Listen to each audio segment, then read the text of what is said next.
শয়তান সম্পর্কে আল্লাহ বলেছেন আদুউম মুবিন, যে শয়তান তোমাদের প্রকাশ্য শত্রু।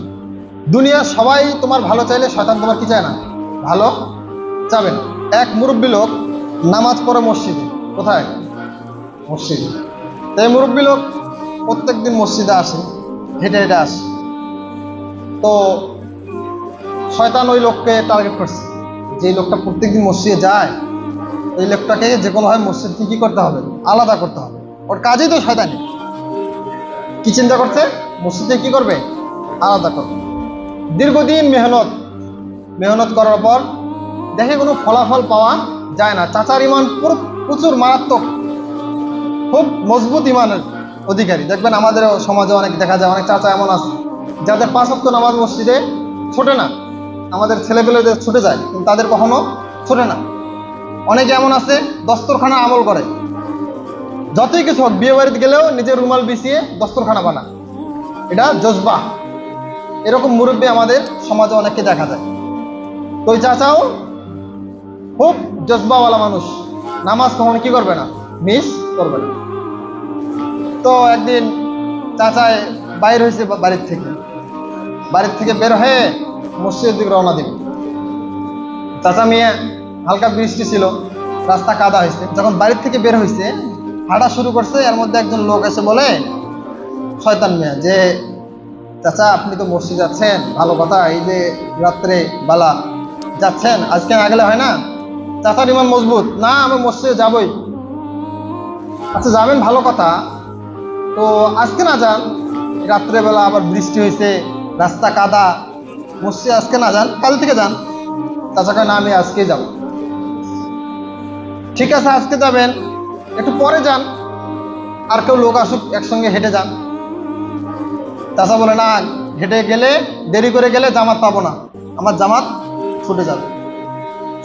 শয়তানি তো থামে না, কোনোভাবেই তাকে কি করা যাচ্ছে না, থামানো যাচ্ছে না। এবার বলে, চাচা মসজিদে তো যাচ্ছেন, তো আপনি পরেও যাইতে পারেন, এক কাজ করেন, আপনি আমার পিঠের উপর চড়ে বসেন, আপনাকে আমি মসজিদে আগাই দিয়ে আসি। কে চায়? শয়তান। কে? শয়তান কি বলে, আপনাকে মসজিদে আগাই দিয়ে আসি। তো চাচা চিন্তা করছে, ভাতিজার বয়সে বয়স, ভালো কথাই তো কইছে। চাচা একবারে লাম্বাইরা কান্দের উপর উঠে গেছে। বাস, এবার শয়তান মেয়ে মসজিদের সামনে চাচারে নামাই দিছে। চাচা নামাজের জন্য ডুবে গেছে। এবার পাশ থেকে আরেক শয়তান মেয়ে কয়, কিরে আমাদের ওস্তাদ কি বলছেন, মানুষকে মসজিদ থেকে কি করতে, আলাদা করতে, নামাজ যেন পড়তে না আসে। তুই যে কাম করছিস, তুই দেখি আরো চাচারে মসজিদে আগাই দিয়ে গেলি, ব্যাপার কি? ব্যাপার ওখানে রাজ সিংহাসন হবে, আমাদের ওস্তাদের সামনে হবে। ওস্তাদের সামনে দাঁড়ায় গেছে। এখন ওস্তাদ বলে, কি হয়েছে শয়তান বলো। তো ওই বিচার দিচ্ছে আমার নামে, যে এরকম মসজিদে কি করছেন, আগাই দিয়ে আসছি। বলে ঠিক আছে, আগাই দিয়ে আসছি, কথা সত্যি। কি হয়েছে? বলে আগাই দিয়ে আসছে এই কারণে, আমি দেখতেছি যে চাচার ইমান এত, যে চাচা হেঁটে হেঁটেই মসজিদে যাবে, আবার চাচা কারোর জন্য অপেক্ষাও করবে না, জামাতও মিস করবে না। আমি চিন্তা করলাম যে যদি কেউ হেঁটে হেঁটে মসজিদে যায়, প্রত্যেকটা কদমে কদমে আল্লাহ তাআলা তার জন্য সব লিখবে। তা আমি চাচা যদি আমার কাঁধের মধ্যে নিয়ে যাই, তাহলে কমপক্ষে তো চাচা ওই হেঁটে হেঁটে যাওয়ার থেকে মাহরুম হলো। হেঁটে হেঁটে যে মসজিদে যাবে, এই সব থেকে তো চাচা কি হলো, মাহরুম হলো, বাদ পড়ে গেল। এই জন্য আমার শয়তানিতে থেমে রাখা যাবে না। এই জন্য আমি কি করলাম, আমার কাঁধের উপর উঠাইয়া দিলাম, চাচা ওই হেঁটে হেঁটে যাওয়ার সব পাইল না। তো বলতেছিলাম, যেই যে গরমের ভেতরে অনেক সময় আমাদের কি আসে, ভেতরে চিন্তা ফিকির আসে। কি চিন্তা ফিকির? যে আল্লাহ তাআলা আমাদের দেখে না, আরে আমরা কি নামাজ কালাম পড়ি না, আল্লাহ আমাদের উপর জুলুম করতেছে, নাউজুবিল্লাহ।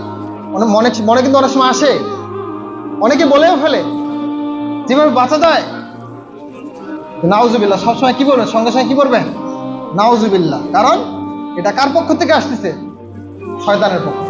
কার পক্ষ থেকে? এই চিন্তাটা আপনার কাছে যে অন্তরের ভেতরে আসলো, এটা শয়তান আপনাকে ঢেলে দিল, শয়তানের কথা, এটা কোনো আপনার মানুষের কথা না, বুঝছেন? শয়তান আপনার মুখ দিয়ে বলে ফেললো, কারণ আপনি যাতে করে আল্লাহর সঙ্গে কি করেন, কুফরি করেন। এই জন্য খুব সাবধান, খুব সাবধান। আমাদের যে অবস্থায় রেখেছেন, কে রেখেছেন? সবাই বলে না, কে রাখছেন? আল্লাহ। গরমের অবস্থায় কে রাখেন? জোরে বলেন। ঠান্ডা অবস্থায়, শীতকালে এবং বৃষ্টির কালে, সব অবস্থায় কে রাখেন?